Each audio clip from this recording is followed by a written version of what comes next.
అందరికీ నమస్కారం అండి. ప్రవీణ్ కండ్రేగుల దర్శకత్వంలో వచ్చిన శుభం అనే సినిమాని విశ్లేషించబోతున్నాను.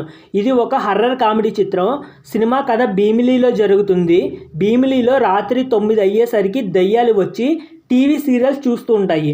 అంటే ఒక ఇల్లు ఉందనుకోండి, ఆ ఇంట్లో బాగా వయసు అయిపోయి చనిపోయిన అమ్మమ్మో నానమ్మో ఉంటారు కదా, ఆ చనిపోయిన ముసలావిడ రోజు 9 గంటలకు దెయ్యం రూపంలో వచ్చి ఆ ఇంటి కోడలి ఒంట్లో ప్రవేశించి టీవీ సీరియల్ చూస్తూ ఉంటుందన్నమాట.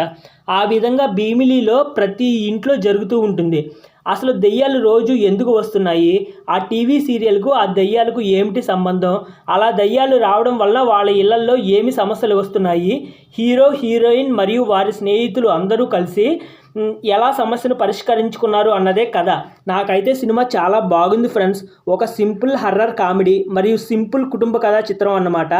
కుటుంబం అంతా కలిసి కూర్చొని చూడదగ్గ సినిమా అన్నమాట.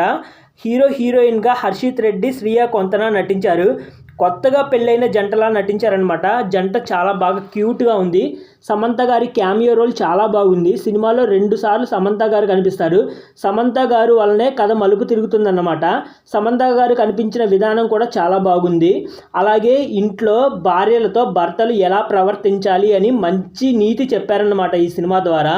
చిన్న సినిమాలను ఇష్టపడేవారికి, మంచి సినిమాలను ఇష్టపడేవారికి, స్వచ్ఛమైన సినిమాలను ఇష్టపడేవారికి ఈ సినిమా చాలా బాగా నచ్చుతుందన్నమాట.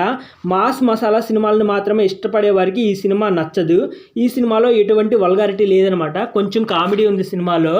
భీమిలి లొకేషన్స్ చాలా బాగా చూపించారు.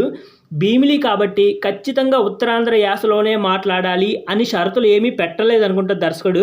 కాబట్టి సినిమాలో నటీనటులు అందరూ వారి వారి సొంత యాసల్లో మాట్లాడుతూ ఫ్రీగా నటించారనమాట. చాలా క్యూట్గా కూడా నటించారు.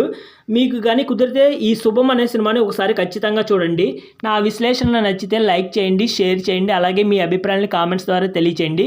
కిన్నెర సాని ఛానల్ను సబ్స్క్రైబ్ చేయడం మర్చిపోకండి. ధన్యవాదాలు. Thank you. శుభం.